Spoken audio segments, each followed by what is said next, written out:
I've got two names on my mind. I'm curious if you have the same two for potential influencers in the gold medal game. It's 100% hockey with Millard and Shannon. Best on best. We've got Scotty Bowman and John Davidson standing by. They'll be with us in just a little bit. But I'll give you my names. Brad Marchand and Jack Eichel. Those will be centerpieces in positive performances for their team should they win gold. Fascinating. I think Jack Eichel has been so solid all games. I think he's maintained and continued what he does for the Golden Knights on a nightly basis in these Olympics. I think that, and this is not a knock at Auston Matthews, but I truly believe that Jack Eichel's the team leader. Yeah. You can see that Jack with the Chucks, right? That line is the compass of the team. Yeah, and Eichel will find a way to be a factor. There's no question. I think he's been a great influence on the Matthew and Brady. I do think that the challenge of this game, because we're going to see North American hockey at the Olympics finally. We're not going to see that hybrid of European hockey, Canadian hockey, American hockey. We're going to see North American hockey at the Olympics. It's going to be the fastest game of the tournament. We know that. I think that's pretty obvious. The question is how rough will it get? How physical will it get? And will anybody cross the line?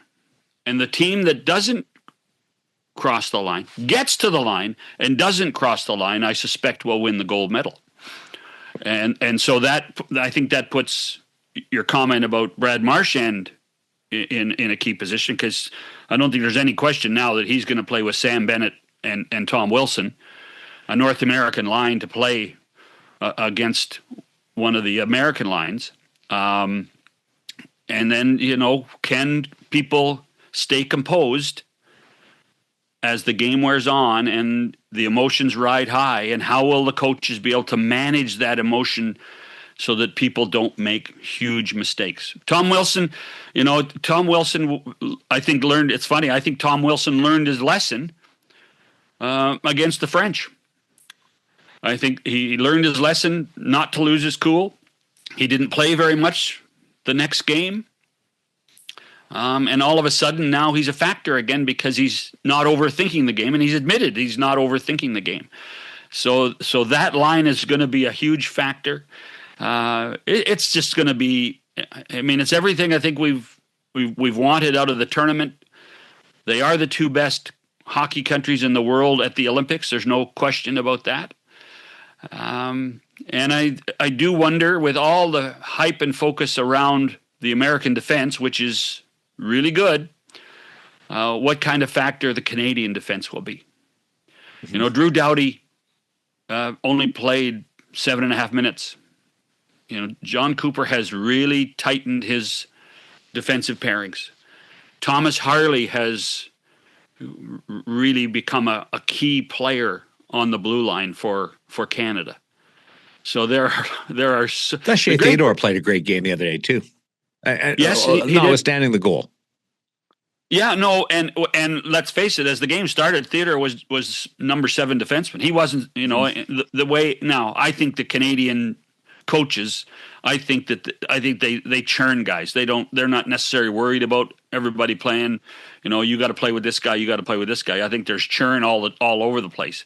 Drew Doughty was in many ways the odd man out by the end of the game. So you wonder about that. I just think it's going to be, it's something to behold. Both countries are talking about it.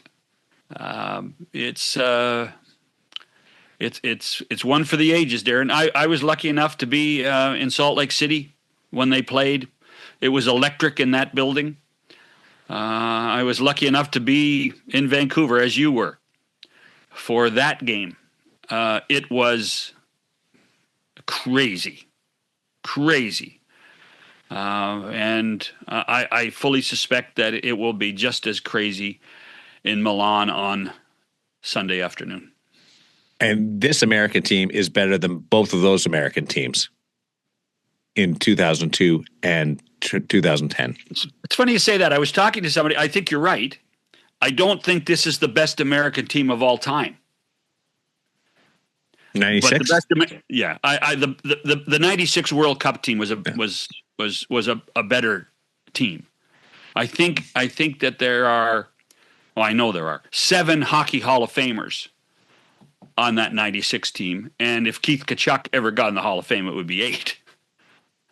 So that's and that to me that was the greatest American team ever put together. It was 1996, and that was our old pal Lou Lamoriello with Ron Wilson coaching. So got a couple of pretty good ones coming up. We'll chat with Scotty Bowman and John Davidson as we continue. They've been great all week. I've truly enjoyed it. I haven't been on with them, but I've listened to you guys talk, and just listening to them banter back and forth has been amazing. Well, they are legends, and we're both thrilled to call them friends. And they have meant more to the game than most people realize. The greatest broadcaster in the history of the game in John Davidson, bar none. I don't care what anybody says. The greatest. He's the John Madden of hockey broadcasting. And Scotty Bowman, obviously the statistics don't lie. He's the greatest coach of all time. Scotty Bowman and JD on the way on 100% Hockey, Best on Best with Millard and Shannon. NHL TV is now on DAZN. Hockey lives here. Here we go. Watch every game from every team. The best players in the world. And the coldest plays on ice. Watch up to 4 games at once for the ultimate NHL experience. Sign up now at DAZN. Here's the dynamic duo. You guys have become quite the combination. I was talking you up before we came on. This is pretty impressive what JD and Scotty, you guys have done this week. Oh, we enjoyed it. I'm just hanging with Scotty. I just listened to Scotty. I've been listening to him for about 50 years, so it's been great. Yeah. Now, before we go any farther, Scotty, I got to tell you, the last couple of shows you've done, you've been wearing your Maple Leaf shirt. I got red. Yeah, I know, but I'll tell you what, people at home were noticing. Is Scotty wearing that? Is that a Maple Leaf shirt? Is Scotty wearing his? So they'll be thrilled to know that you're wearing red today, at least. Actually, John, okay. you and John kind of look like the Canadian flag today. Little red, a little white. That's good. Yeah. That's right. So, John, I got to tell you, what about the ice? Is the ice the Scott? same? Is the ice going to be the same? Yeah, marking? It's the same way, Scotty. Same way, Scotty. I couldn't tell Celebrini skate with that faded blue line. We talked about this last week. You know, the rink has been so busy they haven't been a chance to really attend to the lines and how faded they have become since the first day of the Olympics. Okay, yeah, I thought so. But the linesmen, I mean, I guess they have cameras that probably show up better than we could see. You know. Yeah. I got to tell you, guys, I'm down in the States right now. There's big talk about this game tomorrow. Big talk everywhere. There's, truth be told, I was at a golf course last night for dinner. They're opening at 7:00 tomorrow morning for to have cocktails and watch the U.S.-Canada game. I mean, it's really a big deal. I got on the internet this morning to see what countries were talking about it. Over in the UK, they're talking about it. And I read an interesting article in an Australian paper this morning. The last time they were in the Winter Olympics for hockey was 66 years ago in Squaw Valley, if you can imagine. And they have 6,000 registered hockey players in Australia. They got 4,000 beer leaguers, but they're trying to grow it. And they're into this game. So this is fascinating to watch all this stuff around the world in anticipation for this game. Well, to put it in perspective, most provinces have lifted their liquor licenses. So so in British Columbia at 5 a.m. you can have a beer in a restaurant to watch the game. And I mean, there's and at least a few NHL arenas in Canada have been opened to be able to watch the game, just like a Stanley Cup final game. Wow. So that's great. With hyperbole, obviously, we'll boost this thing. But how close is it to being one of the biggest, if not the most high-profile game in hockey history? Well, I look at this one, and if you take your entire thought process of what's going on in the world, Canada, U.S., this, that, I prefer to keep it a hockey game, which is hard to do. The players are trying to do that. I was thinking about Binnington and Hellebuck. And John, you know Hellebuck better than I do. I don't know him, but you don't read quotes of theirs. The two goalies, they're not quoted. They're not talking. They're just playing. And I remember Mike Eruzione in 1980, the Miracle on Ice, talking about being in a cocoon. I mean, these players obviously know this is big, but don't you try to, as a player, just to keep it in the room, go out and play the game and try to win the game, and everybody else talks about what's going on in the world and how big it is, and Cash Patel's flew over to see the game, and from the U.S. side, all this type of stuff. So it's wild. It is. I just hope the players keep everything in perspective and just play their tails off, which they will. It is the great protectionism of the Olympics, because, as you know, John, there's no access to dressing rooms. Media availabilities are very small. Like Mike Sullivan and Matthew Tkachuk went to the press center last night to do a press conference.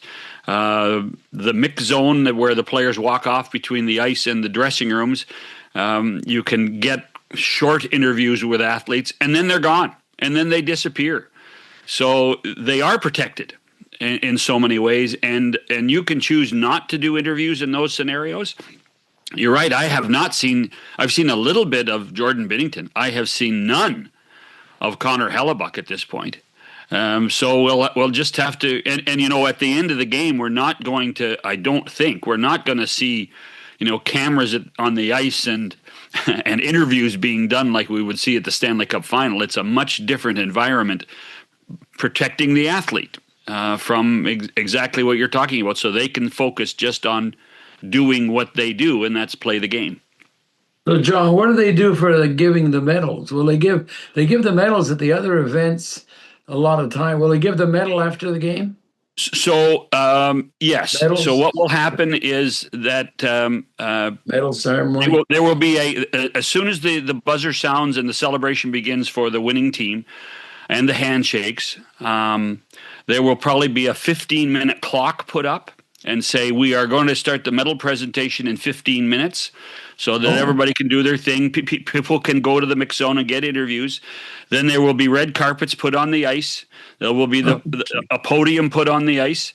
And it's not a one-man podium. They learned that in Lake Placid. It's not a one-man podium anymore. It's going to be a podium for I missed 20. That. I loved your Eruzione welcome, calling everybody up.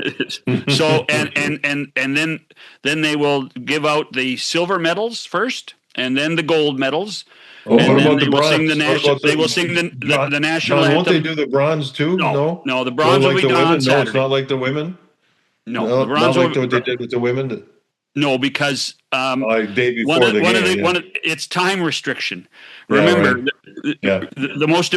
I know it's hard for us to think about, but for most of the world, and for the Olympic movement, the most important thing on Sunday is the closing ceremony. Right. And so that's why this game is being played at a different time. At 2:00 local time in Milan, so that the closing ceremony can. So they will be very efficient, and they will then give out just the silver and the gold medals on Sunday afternoon. Oh, right. Good work.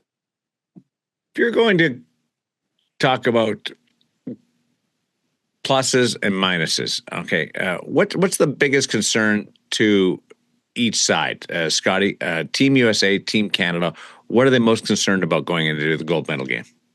Well, I mean, a big decision will be Sidney Crosby for Canada, because reading what you read this morning, he did skate. He's very close to be in the lineup, and I would think. I mean, if you read what they talked about in between periods, I don't think there's any doubt he's going to suit up. I think they'll Wow. suit him up. I mean, I don't know how serious he could be to even play, but he's such an integral part of their leadership and everything. You read about it, so I think that's the one question mark that won't be answered till tomorrow. I don't think, and I think on the U.S. side, they've got Quinn Hughes that he didn't have last year. That's to me the big change for them. And you could say, well, Canada's got Celebrini too that didn't play in that tournament. But I look at the lineups and it's amazing. Like there's only around 12 or 13 forwards, and half of them are centermen. They got a real. I mean, it's amazing how many good players, and they just picked the best players on these teams for sure. And I know the U.S. team with Trocheck and Miller, they're specialty players. They kill penalties, they take faceoffs. But when you go, I think the big thing for me with the U.S. team, because he's had a ton of chances and he's had no good luck at all, is Matthews. I think he's the one ingredient, because when you look at Canada, the way McDavid and the way that McKinnon have really come to the forefront. I mean, these are all first. I mean, except for Jack Eichel was drafted second overall when McDavid. I remember that draft because Buffalo was really hoping for McDavid, and they got Eichel, and he's been a great player. So I mean, the center ice position. I mean, they move players around. Jack Hughes was a first round pick, and now he's kind of come through for the U.S. a little bit. I mean, he's not playing on a top line, but Matthews to me is going to be a real important player because he's a goal scorer. He's got all kinds of chances to break all kinds of records. I know he's got a lot of pressure on him, but playing in Toronto. But I think those two are focal points for me. That eventually, like Matthews, he's had so many chances to score, and the puck hasn't gone in, and other shots for other players have gone in. And How he do you is a see it, goal JD? scorer. Well, I look at this thing and I think I'm right in saying this. The U.S. is 15 for 15 in penalty kill. Correct. In the tournament. Canada's been spectacular with the power play. So something's got to give there, I would think, if they get power play opportunities. I don't even know who the referees are going to be, but I think that's interesting. Another thing that's interesting for me is Tage Thompson. How's his health? Is he going to be able to play? I know he got cross-checked late in the second period, went over top of the goalie, and then that was it for the rest of the game. I think he's a good player. He's a great shooter on the power play. He also can make plays. He's just not a one-trick pony with the way he makes plays with the puck. So I think if he's able to go and be healthy, that'll help them. Crosby's situation is interesting. It's going to be up to Sid himself, the training staff, and the doctors, and the coaches, because it's one game. You can't go in there hoping you're going to be okay. They've got to make a real solid decision that Sid's going to play, and he can play. And he can play throughout the game. So that's interesting to me to find out that type of stuff. Emotions, I think both teams are so experienced that the Kachucks will push the limits, but I don't think they'll go over top of the limits. Scotty's dead right on Matthews. He's had so many scoring chances, and the thing just doesn't want to go in for him to this point. Now, here's another one. I got to ask Scotty in particular. Offense from the defense. Who's got more? Is it the U.S. or is it Canada? So hypothetically, if the U.S. is trailing, their chances with Werenski and Faber to a degree and Hughes, will they be able to have that push offensively to come back? Or Canada, if they're trailing, will they be able to have that from their blue line? I don't know, Scotty. What do you think? Well, I gave an edge on paper before the tournament started.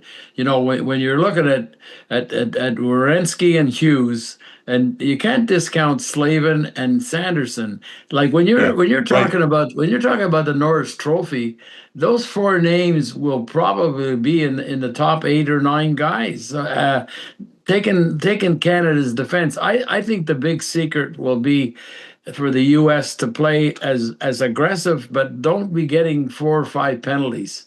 That would be I know Trocheck and Miller are specialty penalty killers, but the way that I see that Canadian power play, I mean, even before McKinnon scored, that puck was moving around. I mean, I kept saying, what are Finland doing? Can't they go near it? But those players they move the puck so well, and I that power play would scare me.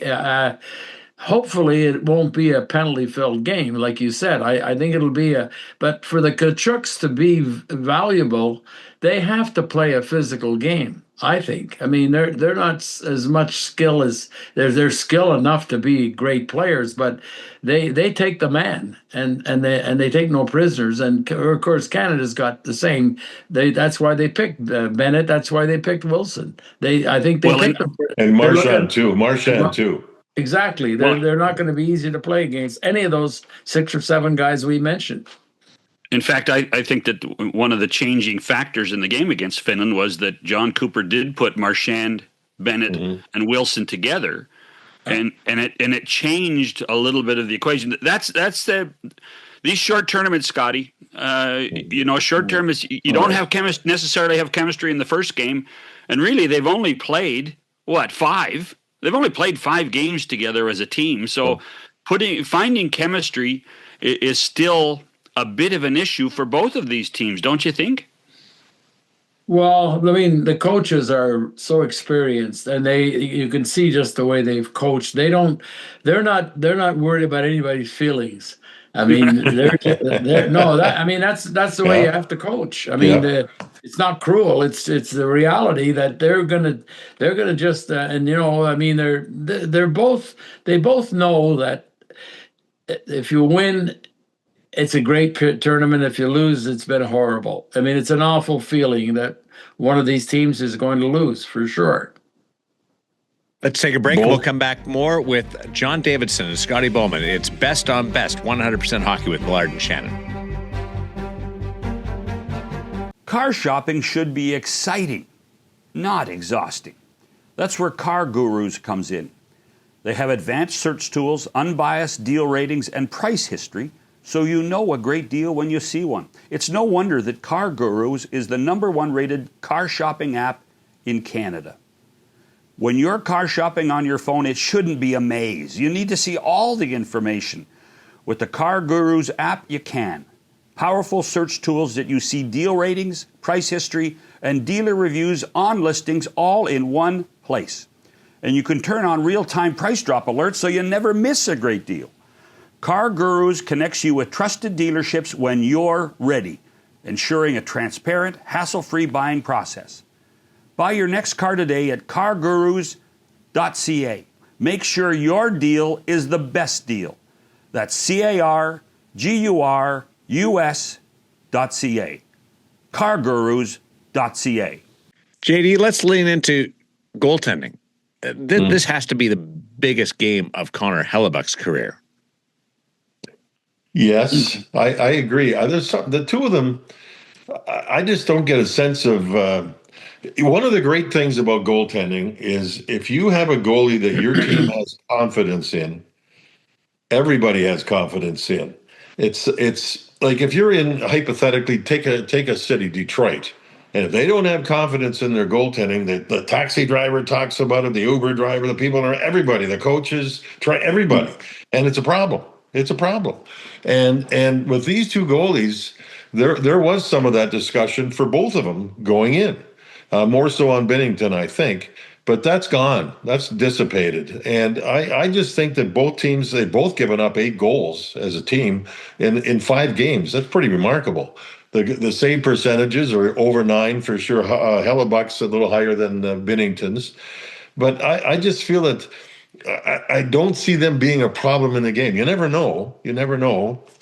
But for both of them, they've earned their stirrups or their spurs. They've got confidence. You hear their teammates talk about them. They play a little differently, as we talked about the other day, where Hellebuck's a bigger body. He stays a little bit deeper. And what I like about him is the pucks don't go through him. You don't see them go through his legs or through his arm and his body. There's a saying in goaltending, when you get a little more mature, you learn that less is more. some young goalies are sliding, their arms are flailing, their legs are going. But when you get older, you just little movements, and the puck hits you. And Hellebuck's, I think he's a genius at that.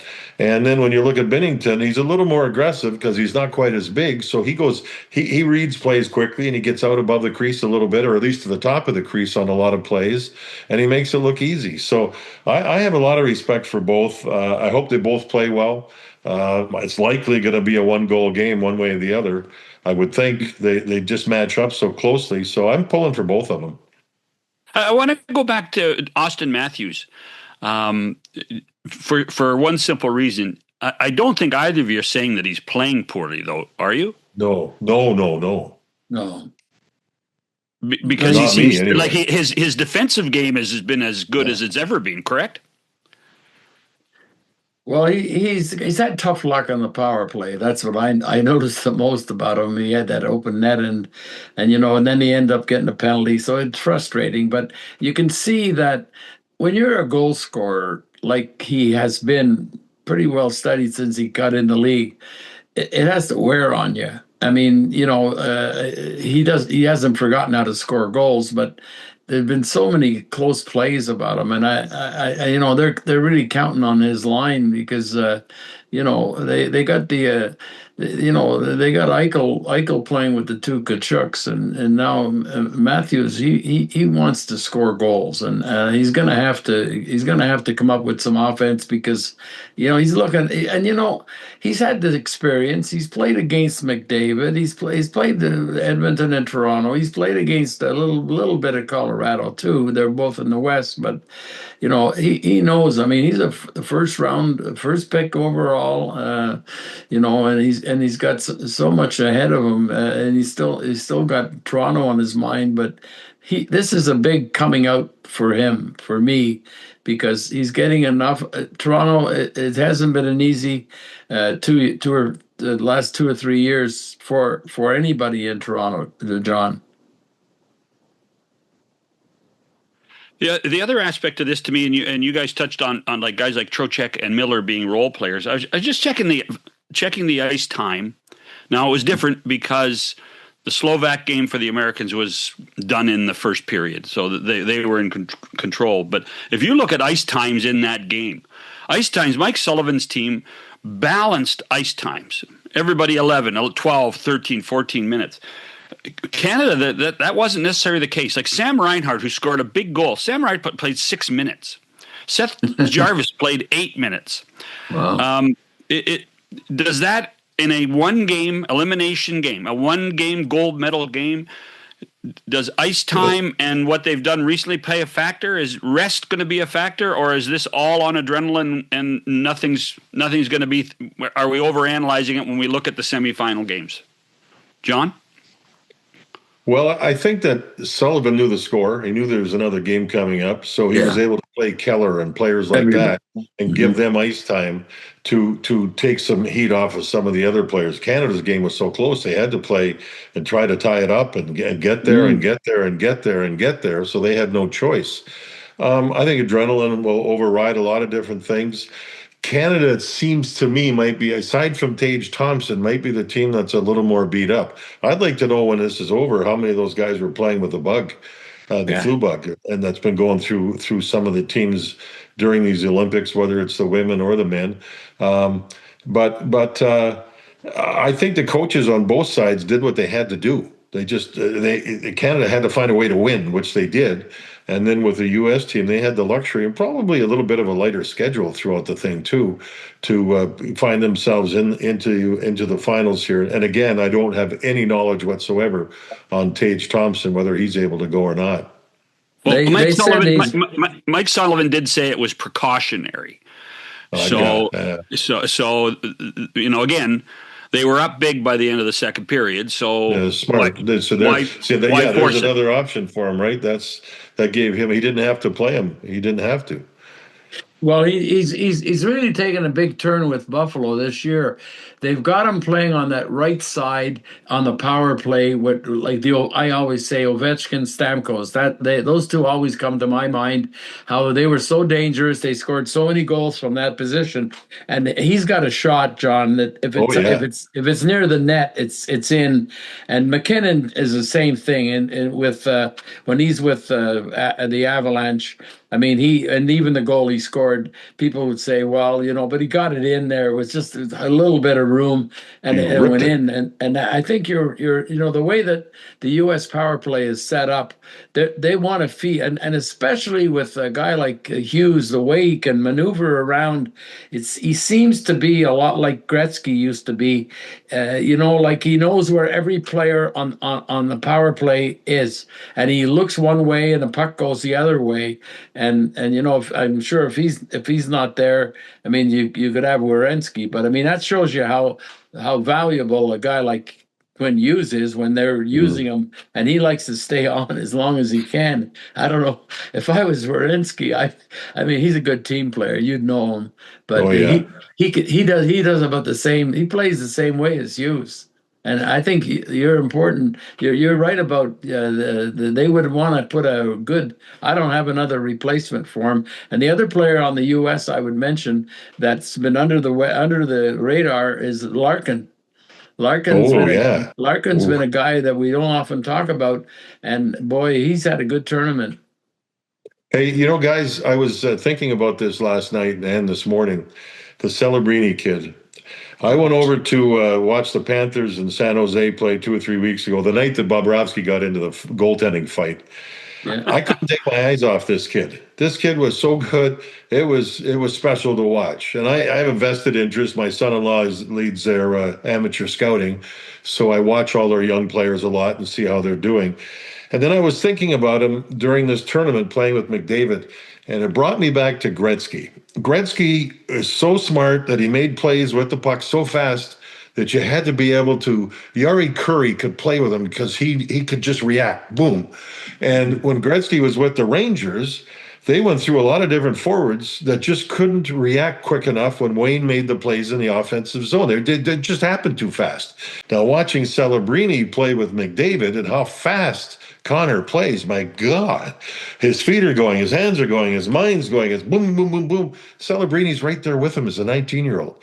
That is something else. I mean, there's a story, there's a line, play fast, but don't be in a hurry, because you can beat yourself by going too fast. But there's very few that can play fast and be in a hurry like McDavid, like Celebrini. This kid this is some story. It really is. Is this tantamount to what we watched in 1987 at the Canada Cup with Wayne and Murray? Is it now? I think there were people. The reality of '87 was that Wayne was Wayne, and we were waiting for Mario to become Mario. Celebrini's a little farther ahead on the curve, I think, than Mario was at that point, even though Mario was spectacular then.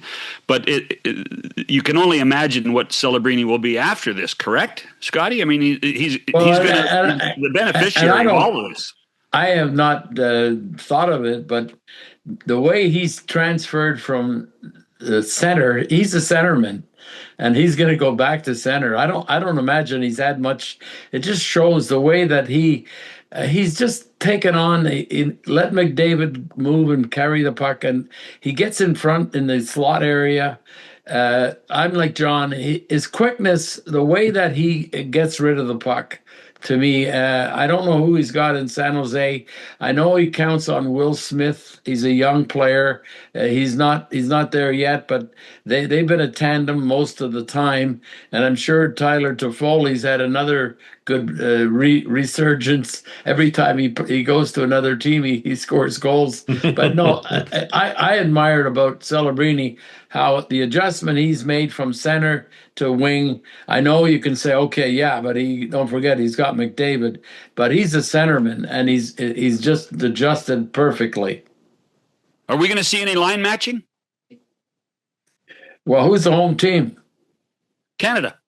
Number one seed. That's why goal differential and being the number one seed matters. Even if you're playing in the first round, Canada's the home team. I think I don't think John's going to change his tactics. So he's going to get those good players on the ice. I mean, there's no more. He doesn't have to worry about when the next game is. I don't think he's thinking about that. So yeah, he's going to use those guys the same way. I don't think he'll try to change. And he's a coach that when things are not on target, he just changes. He's done that with Tampa all the time.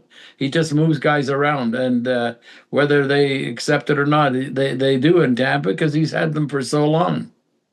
The McDavid line probably going to play a whole lot. So will the U.S., as far as matchup goes, try to define a pair of defensemen that they're going to play against them as much as possible? So I think that's something to watch for in this game. Is the U.S. is not they don't have the last change, so they can try to find a way to match up the D. So that'll be interesting.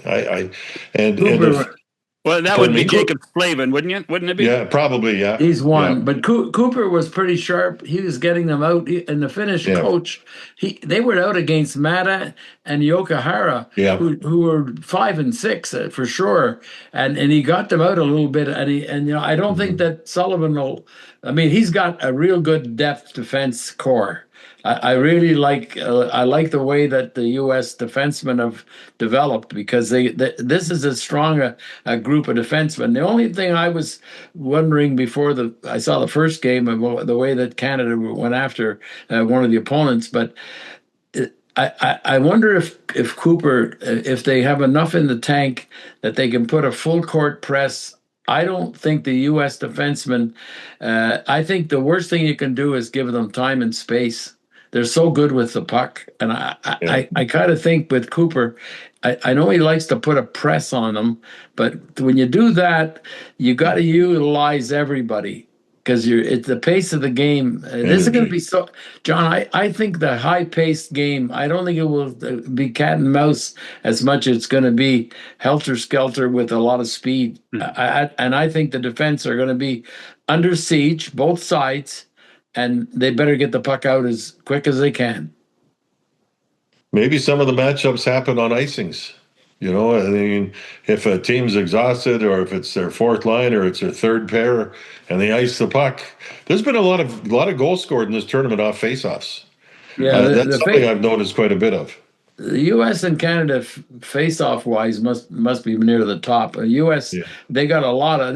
I mentioned all those guys: Matthews, Eichel. Then you go into the Trocheck and Miller, and you got. I don't think, and I don't know much about Larkin's face-off, and Jack Hughes doesn't take face-offs in this tournament. Larkin was hot. He was hot in the tournament. So they got a lot of face-off guys too. Mm-hmm. At least we're not going to see 4 men back.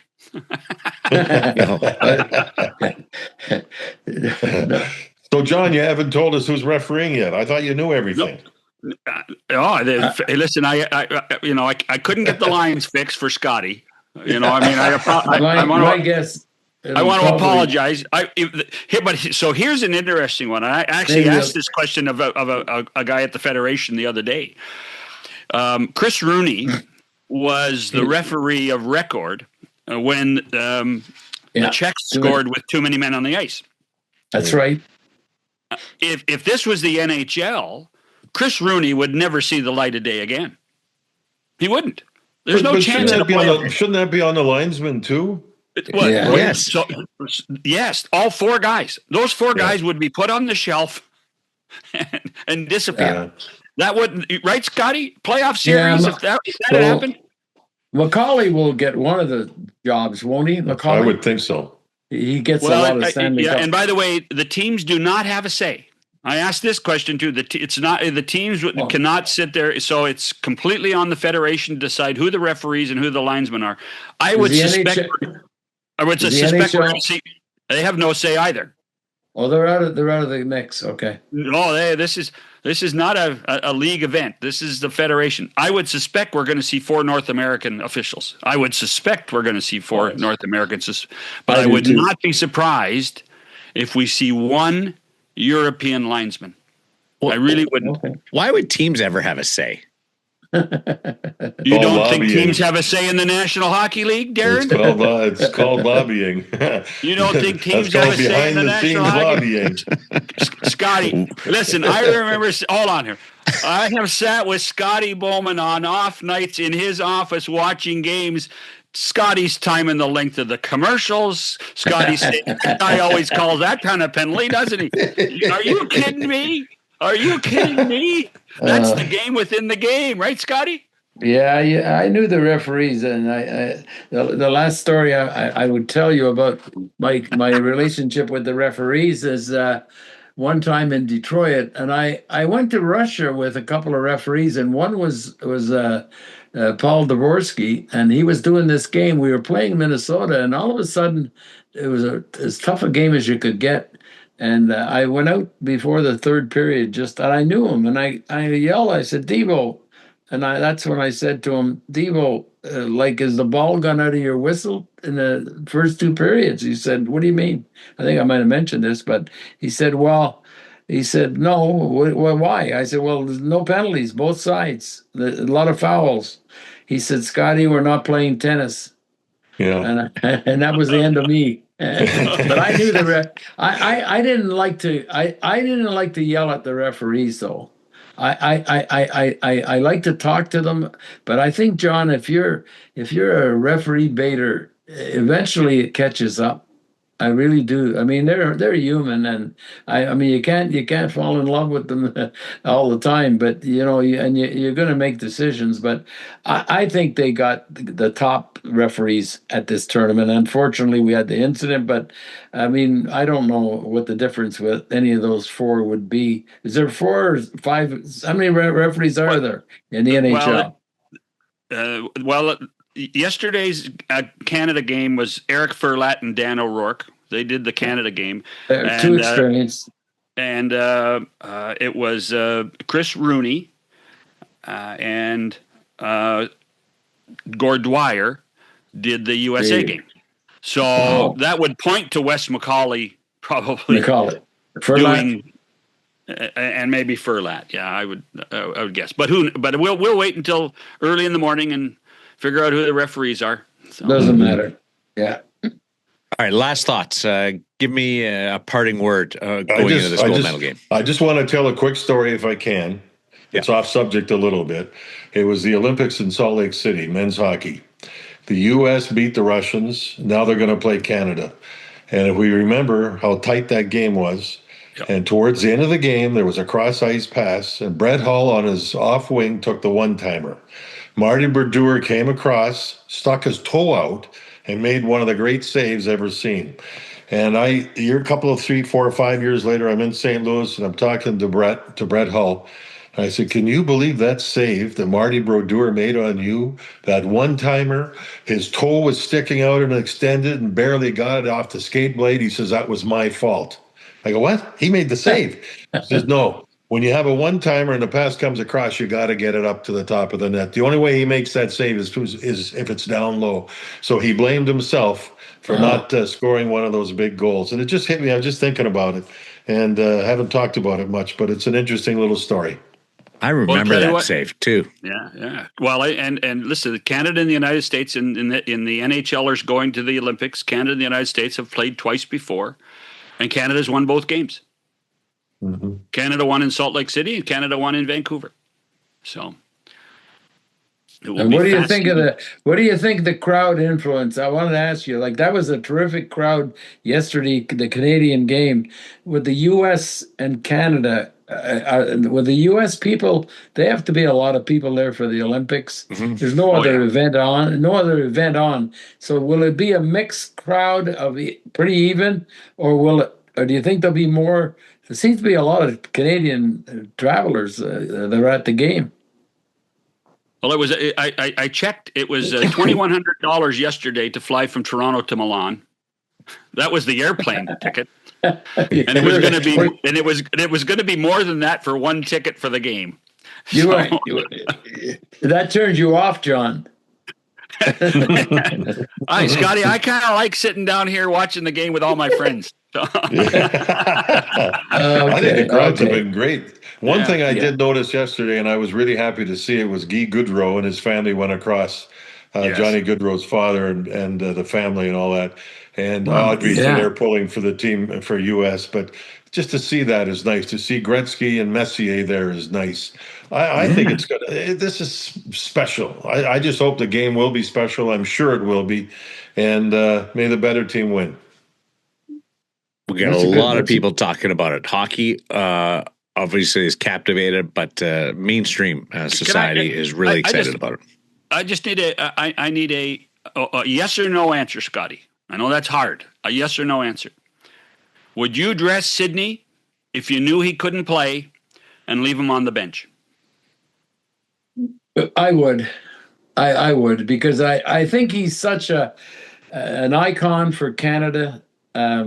If you go by what the players, you don't even have to know what they say. You can see the way they talk about him and the way they look at him. And I'm looking that he's going to be in the lineup. I look he's going to be dressed. JD, I agree with Scotty, and the reason I say it is because you're allowed to dress 2 extra players. So you have that luxury. You have that opportunity. So it makes a lot of sense. This is something very special when you talk about Sidney Crosby and the way he carries himself, not only for Pittsburgh and the world of hockey, but for Canada. John, in another Olympics in 4 years, now we're really going to stretch. I'm not saying he's not going to be there, but it could be the last one for him. Yeah. Gentlemen, this has been a pleasure listening to you all week long, getting together and talking about hockey on the Olympic stage. Enjoy the game, gentlemen. Thank you. It's been a pleasure. Good talking with you guys. All the best, Scotty. Bye. Yeah, me too. Wear your lucky shirt tomorrow, Scotty. Wear your lucky shirt. Okay, back with more. Elbows up, John Canada. Shannon next. Elbows up, Canada. Elbows up.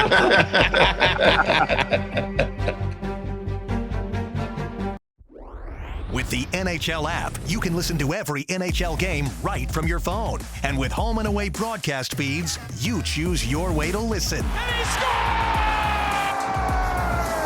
Whether you're at work, at the gym, or stuck in traffic, the NHL app puts you right in the action all season long. Every team, every game, everywhere you go. Download the NHL app and never miss a moment. That was a treat. Yeah. Well, it's funny, and I this is not with any malice. When you're not on the show, I mean, I have to do things, and I needed guys that could carry the mail. But the best part is you got guys that could do it, but they're super excited to come on, and like listening to JD poke around about what's the conversation in Australia. By the way, my buddy Kerry Goulet is one of the coaches in the Australian League, doing a great job from Toronto. But like he's right into this. Scotty's watching every game. They're on it. So I will tell you a brief story about that. So it's the end of the preliminary round. So Canada's playing its third game of the preliminaries, and I get a text from Scotty saying, "John, I think I'm having a real problem with my television." And I said, "What do you mean?" He says, "Well, I look at the lines, and the lines are really faded on my television. They're really bad." So like the blue line and the red line, that kind of blue thing? line, the red line, and the Milan Cortina logo are really faded. He says, it must be how NBC and Peacock are doing the games, because everything's faded. So I said, well, so I went back and looked, and then I actually went back to the first game of the Olympics, which actually was before the game started. It was a women's game in that arena, and put a side-by-side together of what the lines looked like on day 1 versus what the lines looked like on day 8. And Scotty's right. The lines have faded tremendously. So I still have a few friends in and around the game that are working in Milan, so I sent them the side-by-side saying, aren't you guys concerned that the lines are fading away and linesmen are going to have a problem and this is going to be a factor? So and I got an answer back, is that they would try to fix them, but that the amount of games being played, 3 games a day. The off day for the men was the bronze and gold medal game for the women on Thursday. The semifinals Friday. The only day that they could do it would have been at some point today after the bronze medal game. But there's no guarantee that will occur with the lines being as bright. And so the moment the Nathan McKinnon goal is reviewed, I get a text, John, you didn't get the lines fixed. From Scotty. So, was it a benefit to Canada that they were a little bit muddied? It might have been. Those linesmen have great eyes. Then, anyway, but my point is not about that exercise. The point is that Scotty is invested in the tournament, totally invested in the tournament. So I always love stories like that, and that's the way Scotty's always been. I wasn't joking about sitting in his office during the 1992 Stanley Cup playoffs. When he had replaced Bob Johnson, on the off days watching the Minnesota Edmonton conference final, he's timing every commercial break. John, that commercial break was a minute 45. They're only supposed to be a minute 30. They're getting the other team's getting 15-second extra rest. And then he would be pointing to his assistant coaches saying, "See where the referee was on that play? See where is it?" He was scouting everything. It was amazing to sit around Scotty on those off nights. And then he'd turn and grill you. He would turn and ask you questions. What would you do with our goaltending? What are we doing? Are we doing something wrong here? Well, the story about the lines. My first thought was just Wimbledon. That's what it is. The grass gets worn down after a couple of weeks. And so here's the reality of the Olympics is. And this is true in most big arenas now, is that the lines aren't painted. The circles are painted, but the lines aren't painted. They're a piece of fabric that are laid down and then ice is put on top of them. So it's not as if they're going to go in and paint the lines, but it's one of those fascinating stories about how Scotty's always thinking about what's going on in the game. Well, and you don't want to start screwing around with the ice. No. Shaving it down and doing stuff the day before the gold medal game. Right. So just go with it. I guess we better not have a controversy because I don't want to get the texts. So, because it's a North American game, both teams will be in their comfort zone. Oh now. Yeah. That should lead to an up-tempo, fast-paced, familiar game, more so than a couple of the quarterfinals and semifinals. Well, I do think that it will lead to exactly what we watched in the gold in the championship game of Four Nations. There won't be fighting, but it will be physical as hell. It will be physical. It will be fast. There are the amount of storylines are almost infinite.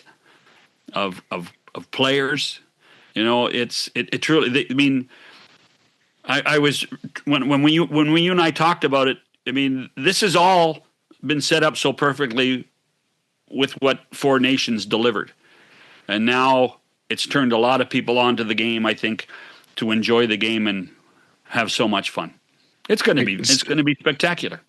Somebody's becoming an instant legend, and they may already be that if it's Sidney Crosby or Connor McDavid, or the likes of Quinn Hughes, who's so well known. But it could be, imagine a Seth Jarvis or Nick Suzuki, who just makes the team and comes on and scored a couple of big goals. Dylan Larkin. Yeah. Well, and Scotty was right. Dylan Larkin has had a great tournament. He really has. He's just been, again, it goes back to, the speed of the game. Now, do you think the Americans are faster than Canada? I don't know. I think that gets overplayed because of their you think mobile adversity gets defense. overplayed. You think adversity gets overplayed too. And all I've heard from I think you overplay the importance of adversity. All I've heard of everybody in the mix zone is adversity, adversity, adversity. That's all I've heard. Adversity. No, they've gone through adversity. I just don't think you necessarily want to welcome it. You don't want to say, "Hey, we need a little bit of tough times."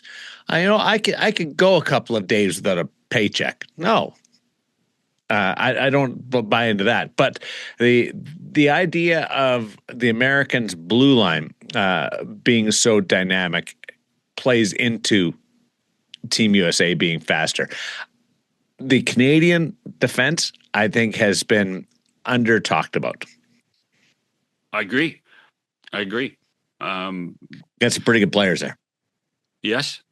But I also think that what we've seen from Canada, and I think it's also because of the teams that they've played in playing the Czechs and Finland in the playoffs of this tournament.